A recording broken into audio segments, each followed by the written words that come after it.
जिस समय चुनाव का 7वां चरण समाप्त हुआ और एग्जिट पोल आए, 7 चरणों के चुनाव में देश की जनता लगातार ये संदेश दे रही थी कि वो भारतीय जनता पार्टी की तानाशाही को खत्म करने के लिए, महंगाई और बेरोजगारी को खत्म करने के लिए अपना जनादेश दे रही है। लेकिन जिस तरह से जनता के संदेश को जानते समझते हुए आखिरी समय में भी भारतीय जनता पार्टी ने, देश की केंद्र की सरकार ने, प्रधानमंत्री जी ने पूरे मीडिया चैनल्स को जिस तरह से मैनेज किया गया और फर्जी एग्जिट पोल घोषित करके लोगों के साइकोलॉजिकल माइंड पर जिस तरह से दबाव बनाने की कोशिश की गई, मुझे लगता है कि यह जनादेश उसके भी खिलाफ है।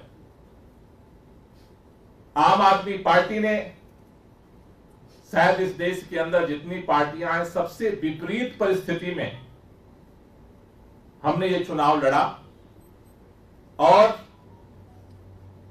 हमें इस बात का भरोसा है, जिस तरह से दिख रहा है कि पंजाब के अंदर से हमारे सांसदों की संख्या बढ़ने जा रही है सदन के अंदर।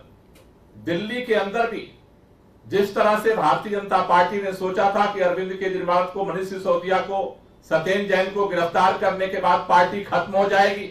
सभी लोग पूछते थे चुनाव कैसे लड़ोगे, प्रचार कौन करेगा। लेकिन उन विपरीत परिस्थितियों में भी आम आदमी पार्टी के सभी कार्यकर्ताओं को मैं बधाई देना चाहता हूं। उन्होंने अपनी चट्टानी एकता के साथ मिलकर के दिल्ली में कड़ी टक्कर दी भारतीय जनता पार्टी को।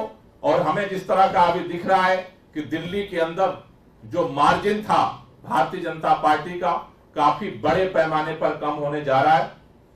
मैं देश के लोगों से एक ही बात कहना चाहता हूं, आपने भाजपा को हराया है, लेकिन भाजपा का अभी तानाशाही प्रवृत्ति, मनोवृत्ति अभी खत्म नहीं हुई है।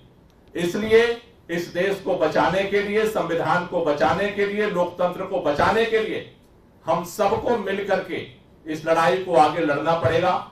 मैं देश के उन तमाम पार्टी के लोगों से भी अपील करना चाहता हूं जो इस देश के संविधान में, इस देश के लोकतंत्र में भरोसा रखते हैं।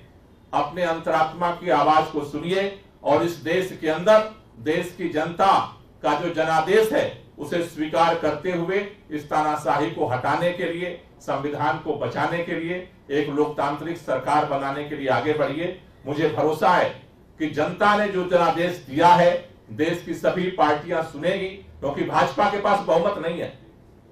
भाजपा के पास बहुमत नहीं है। भाजपा के इतर जितनी पार्टियां हैं उन सबके पास बहुमत है। आज देश के अंदर अगर एनडीए गठबंधन में देखें, 2 मुख्य पार्टियां हैं। एक पार्टी है आंध्र प्रदेश से टीडीपी, चंद्रबाबू नायडू। 2019 में चंद्रबाबू नायडू वो नेता हैं जिन्होंने मोदी जी के खिलाफ पूरे देश में घूम करके लोगों को इकट्ठा किया।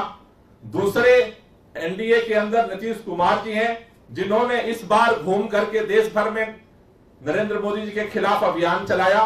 ये दोनों नेता हैं, देश के लोग उनसे उम्मीद कर रहे हैं कि सही समय पर सही फैसला लेंगे और इस तानाशाही को खत्म करने के लिए देश की जनता की जो आवाज है उसे सुनेंगे और देश में इस तानाशाही को खत्म करके एक लोकतांत्रिक सरकार बनाएंगे। लोगों के बेरोजगारी और महंगाई की समस्या का समाधान करेंगे। यह देश जो उम्मीद कर रहा है, पूरे देश की हमें उम्मीद है कि जल्दी उसकी आकांक्षा पूरी हो।